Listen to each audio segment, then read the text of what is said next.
ये हर महीने आता।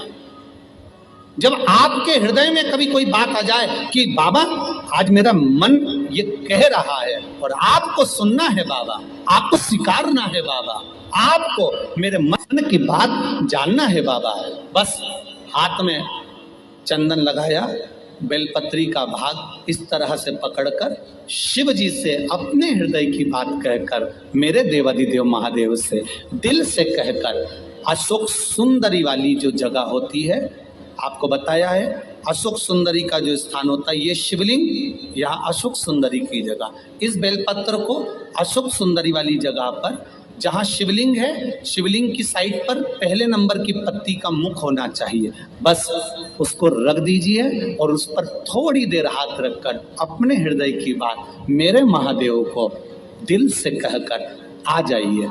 अगली सोमवार की अष्टमी या अगला प्रदोष या अगली शिवरात्रि जब आती है, मेरा महादेव आपकी मनोकामना का भाव पूर्ण करता है।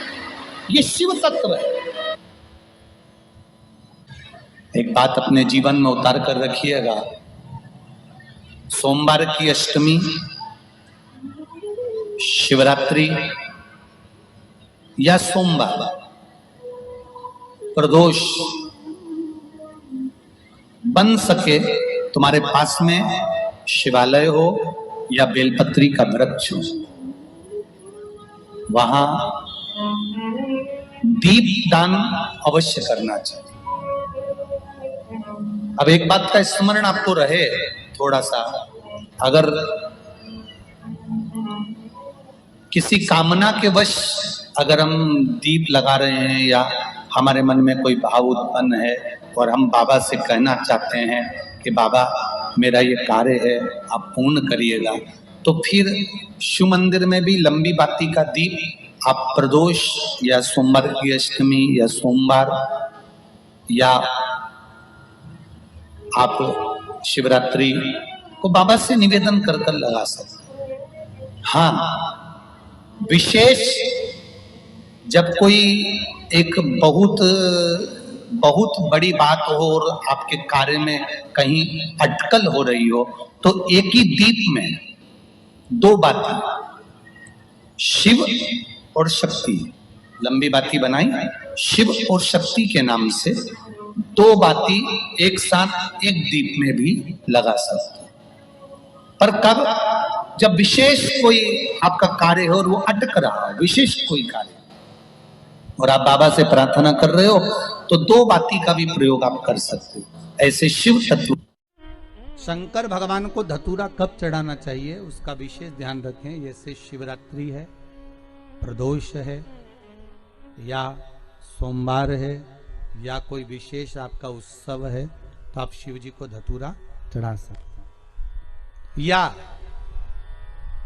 विशेष कोई बीमारी ऐसी लग गई है या विशेष कोई तकलीफ ऐसी हो गई है जिसका निवारण नहीं हो रहा, तो आप धतूरा चढ़ा सकते। धतूरा चढ़ाने का भी एक क्रम है। हल्दी में भिंगोकर धतूरा चढ़ाया जाता है लक्ष्मी के लिए। चंदन में भिंगोकर धतूरा चढ़ाया जाता है आयु की वृद्धि के लिए। अबीर एक सफेद कलर का बॉर्डर होता है। अबीर गुलाल जो होती है, गुलाल में अबीर डलता है, चमकदार, आपने देखा होगा अबीर। तो अबीर में धतूरा जो डुबो कर चढ़ाया जाता है, अबीर को लगाकर चढ़ाया जाता है, वो रोग मुक्ति का होता है। काय के लिए होता है वो? रोग मुक्ति। ओम श्री शिवाय नमस्तुभ्यम, ओम श्री शिवाय नमस्तुभ्यम, रोग की मुक्ति। धतूरे का भी एक स्मरण होता है महाराज।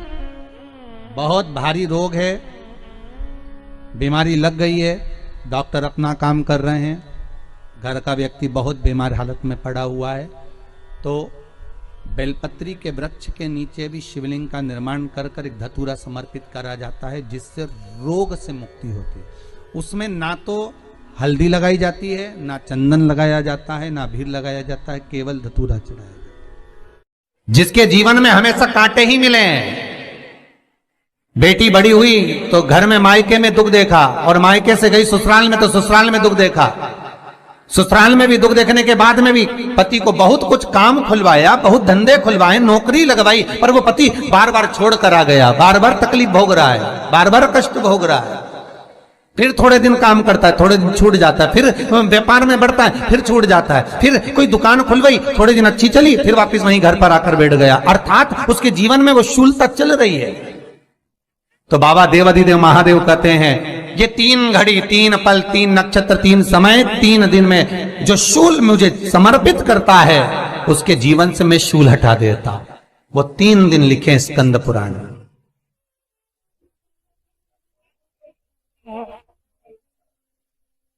महाराज बैसाख महीने में जो प्रदोष आती है, बैसाख के महीने में बहुत ध्यान से सुनना भाई, जो अपनी जिंदगी से बहुत तंग आ गए हो, परेशान हो गए हो, कष्टमय जीवन जी रहे हो, बहुत दुखी हो गए हो, उनके लिए ये स्कंद पुराण का चरित्र फिर मिले ना मिले आप प्रेम से सुन लो भाव से। पहला बैसाख महीने की प्रदोष, चाहे वो शनिचरी प्रदोष हो, चाहे रविवार की हो, सोमवार की हो, मंगल की हो, बुधवार की हो, गुरुवार की हो, शुक्रवार की हो, शनिवार की हो, कोई भी वार की हो, पर बैसाख महीने की प्रदोष, प्रदोष काल में शाम का समय सूर्य डूब रहा हो, बस डूबा ही हो, और उस समय पर सूर्य के डूबन के तुरंत बाद बाबा को धतूरे के साथ में बेलपत्री ना चढ़ाते हुए बेलपत्री के वृक्ष के 7 कांटे बाबा के शिवलिंग पर समर्पित करे जाते हैं महाराज, अपनी जिंदगी में अड़चनों को हटाने के लिए। फिर आप जिस व्यापार में उतरे, जिस व्यवसाय में उतरे, जिस नौकरी में उतरे, आप दिल से करें, आपको तरक्की मिलेगी। आप हार नहीं सकते, नीचे नहीं आ सकते, उन्नति पर ही चढ़ेंगे। एक वैशाख मास की प्रदोष, दूसरा शिवरात्रि के दिन मध्याह्न का समय। महाराज जो बड़ी शिवरात्रि होती है माघ की, बड़ी शिवरात्रि के अंतर्गत मध्याह्न का समय, दोपहर के ठीक 12 बजे, चाहे फिर वो कोई भी दिन हो महाराज, शिवरात्रि जिस दिन पड़ रही हो,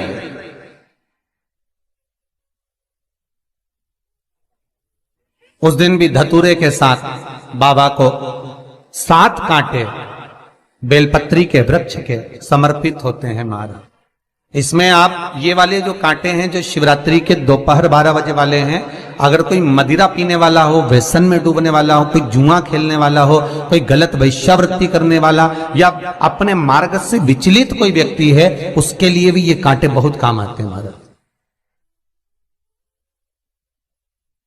दूसरा, पार्वती तेरे द्वारा तेरे नयन अश्रु से जो प्रगटा हुआ बेल का वृक्ष है, द्वितीय शूल मैं वहां धारण करता, तृतीय शूल, तीसरा शूल जो वर्णन करा गया महाराज, भगवान श्रावण के महीने में जो भी दूसरा सोमवार पड़े, जो भी पड़े, श्रावण के महीने का जो दूसरा सोमवार होता है, उस दूसरे सोमवार में रात्रि के समय पर, अर्थात शास्त्र अब घड़ी और पल का स्मरण करेंगे तो रात्रि के बजेंगे 10 से 12 बजे महाराज, 10 से 12 के बीच में धतूरे के साथ बाबा को शूल समर्पित होता है महाराज। ये भी हमारी बाधाओं को, हमारी तकलीफों को, व्यापार व्यवसाय के लिए, नौकरी सर्विस के लिए, बहुत सारे एग्जाम में आप बैठ लिए, गवर्नमेंट एग्जाम के लिए बैठ लिए, नहीं हो रहा, ये 3 बार मेरे शंकर को बेलपत्री के वृक्ष के शूल समर्पित होते हैं, उसका आनंद पाना और उससे अपने को सुख प्राप्त करना।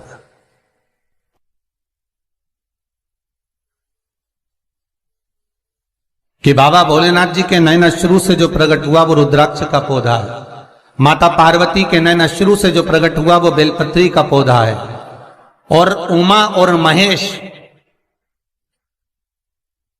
जिस महेश के वंशज है महेश्वरी, जिनकी 12 खाम प्रगटी है भगवान महेश के द्वारा,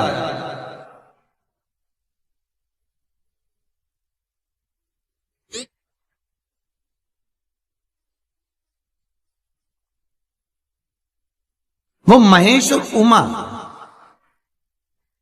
उमा और महेश का जो चरित्र है कि उमा और महेश का जब प्रागट्य हुआ, उमा और महेश जब दोनों आनंद में विभोर होकर जब चलते हैं और दोनों के बैठने से तप मुद्रा से जो पौधा उत्पन्न होता है वो शमी का पौधा है।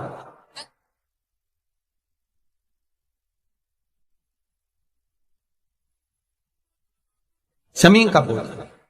तो एक बात ध्यान रखिए, शिव जी के द्वारा जो निर्मित हुआ उसमें कोई शूल नहीं है, उसमें कोई कांटे नहीं है। पार्वती के द्वारा जो निर्मित हुआ बेलपत्री का पौधा, उसमें कांटे हैं। और पार्वती के मिलन से भी जो उत्पन्न हुआ है शंकर के साथ में, उसमें भी कांटे हैं। शमी के पौधे में भी कांटे हैं, शमी के वृक्ष में भी कांटे हैं।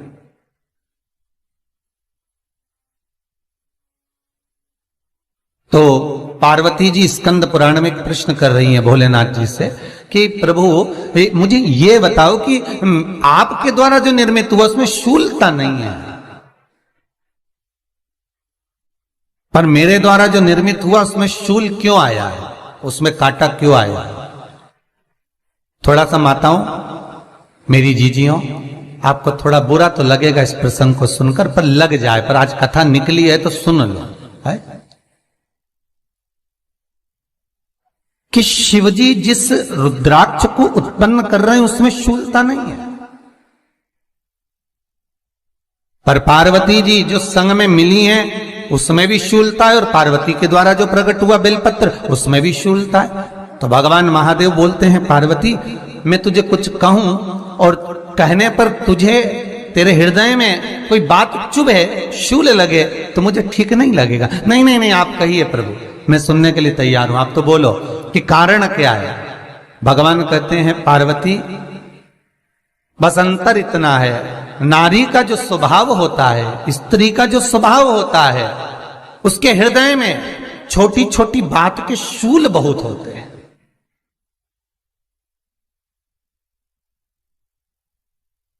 जेठानी ने ये कह दिया, देवरानी ने ये कह दिया, तुम्हारी मम्मी ये बोल दी, तुम्हारे पापा ने ये कह दिया, तुम्हारी बहनों ने ये कह दिया, तुम्हारे भाई ने ये कह दिया, तुम्हारे रिश्तेदार ने ये बोल दिया। ये नारी के भीतर ये शूलता रहती है। तो पार्वती जी बोली कि जितना तप आपने करा उतना तप मैंने करा, और जितनी साधना आपने करी उतनी साधना मैंने करी, और जितना आराधना दिल से आपने करी उतनी आराधना दिल से मैंने करी, फिर इसमें शूलता कहां से आ गई? भगवान शिव बोले, बस पार्वती बात इतनी सी है कि जब मैं आराधना करने बैठता हूं तो मेरी दृष्टि में सम्मुख में कुछ नहीं होता। जब मैं आराधना करने बैठता हूं तो मेरी दृष्टि में, मेरे सम्मुख में कुछ नहीं होता कि कौन ने क्या करा है, कौन ने क्या बोला है, कौन क्या कर रहा है, उससे मुझे मतलब नहीं होता, उससे मुझे कोई मतलब नहीं। पर पार्वती जब तू आराधना करने भी बैठती है ना, तो तेरी चित्त वृत्ति में कहीं ना कहीं किसी ना किसी रूप में कोई शूल आ ही जाता है।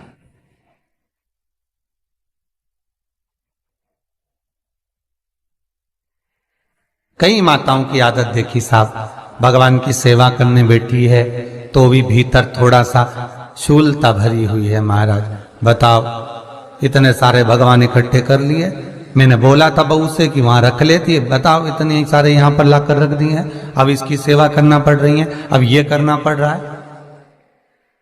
प्रसाद लेने के लिए रसोई घर में गई, भगवान का भोग लगाने के लिए, तो उसमें भी शूलता आ गई। इतने घंटों से मैं सामान ढूंढ रही, फ्रिज में मिल ही नहीं रहा, मैंने रख के गई थी, भगवान जाने कहां चले गए।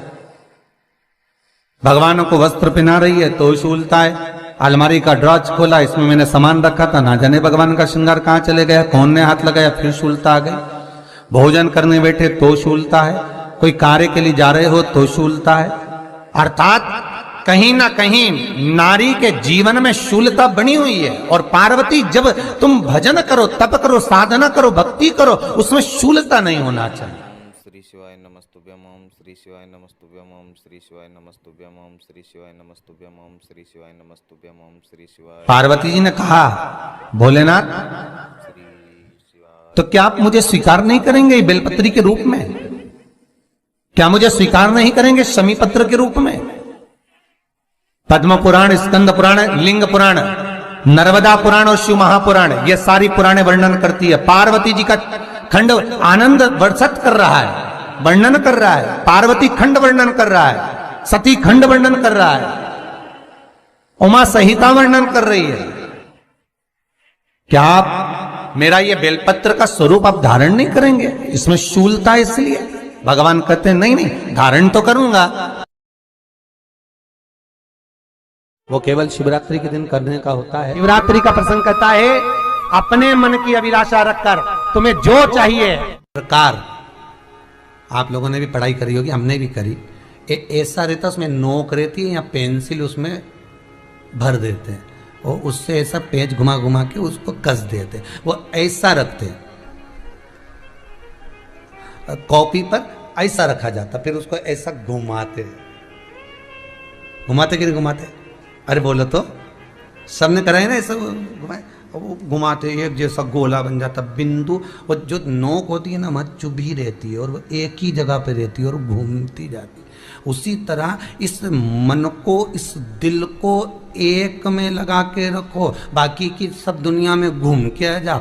दिल एक में लगा कर बैठ गए, चित्त एक में लगा कर बैठ गए तो सृष्टि में कहीं पर भी घूम कर आओगे, परमात्मा उस जगह पर हाजिर मिल जाएगा। पर स्थान मत छोड़ना, जगह चित्त वृत्ति ना छूटी जाए, भगवान का भजन ना छूटे, उसका स्मरण ना छूटे। ये वस्तुएं, ये सामान, ये सामग्री, ये दौलत, ये सत्ता सब जाने वाली। जहां बैठे हो उस मन को वहां लगाना। हम तो यहां तक कहते हैं, यहां तक कहते हैं होटल में जाओ तो दिल होटल में लगा लो, होटल में जाओ तो दिल होटल में लगाओ, खाने में लगाओ, बफेट में जाओ तो बफेट में लगाओ, शादी में जाओ तो थोड़ा रिश्तेदारों में लगाओ, और अगर सत्संग में आओ तो मेरे भोलेनाथ में लगाओ। दिल लगाना ना भूलिएगा। परमात्मा को थोड़ा समय जितना दे रहे हो, 3 घंटा, 2 घंटा, 2.5 घंटा, 1 घंटा, आधा घंटा, जितना हम भगवान को देना उतनी देर भगवान में चित्त होना चाहिए, उतनी देर भगवान में मन लगाना चाहिए। पर ना जाने दुनिया के लोग कहां चले गए, वह मोबाइल ने सब हटा दिया। हर 15 मिनट में ऐसी याद आए ना व्हाट्सअप खोल के बैठ जाए। आप इस त्रिपुंड 3 रेखा का दर्शन भगवान विष्णु के मस्तक पर भी कर सकते हैं। आप ये 3 रेखा का दर्शन स्वयं ब्रह्मा के मस्तक पर भी कर सकते हैं। आप ये 3 रेखा का दर्शन स्वयं भगवान कृष्ण के मस्तक पर भी कर सकते हैं, श्री जी बाबा के मस्तक पर भी कर सकते हैं इस त्रिपुंड का दर्शन। बस अंतर इतना है, शिव जो त्रिपुंड लगाए हैं वो आड़ा है। तिरुमाला में जो तिरुपति बाबा का अपन दर्शन करते हैं, जो त्रिपुंड लगाए हैं वो खड़ा है, 2 सफेद बीच में लाल। मेरे श्री जी बाबा ने भी अपने मस्तक पर त्रिपुंड धारण कर रखा।